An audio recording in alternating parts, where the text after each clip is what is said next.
Mega সিটির ব্যাংকে হঠাৎ বিস্ফোরণ, সশস্ত্র রোবট বাহিনী পুরো এলাকা দখল করে নেয়। আকাশে ভেসে ওঠে তাদের নেতা, এক শক্তিশালী সাইবার জেনারেল। মানুষ আতঙ্কে পালাচ্ছে। ঠিক তখনই বজ্রের মতো লাফিয়ে হাজির হয় হাল্ক। তার পা মাটিতে পড়তেই রাস্তা ফেটে যায়। রোবটরা একসাথে লেজার ছুড়ে আক্রমণ করে। হাল্ক গর্জে ওঠে, একটি বাস তুলে ঢাল বানায়, তারপর ঘুরিয়ে ছুড়ে ফেলে পুরো বাহিনীর ওপর। সাইবার জেনারেল আকাশ থেকে এনার্জি ক্যানা ছড়ে, বিস্ফোরণে ধোঁয়ায় ঢেকে যায় চারদিক। সবাই ভাবে হাল্ক শেষ। হঠাৎ ধোঁয়া চিরে বেরিয়ে আসে হাল্ক। তার শরীর ক্ষতবিক্ষত, কিন্তু চোখে আগুন। সে লাফ দিয়ে সরাসরি জেনারেলের দিকে আঘাত হানে। আকাশে শুরু হয় ভয়ঙ্কর যুদ্ধ। জেনারেল তার মেগা মোড চালু করে, 10 গুণ বড় রোবোটিক দেহ। শহর কাঁপতে থাকে।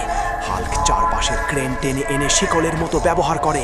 সে রোবটের পা বেঁধে ফেলে। এক চূড়ান্ত গর্জন দিয়ে হাল্ক বিশাল ঘুষি মারে। রোবোটিক দেহ বিস্ফোরিত হয়ে টুকরো টুকরো হয়ে যায়।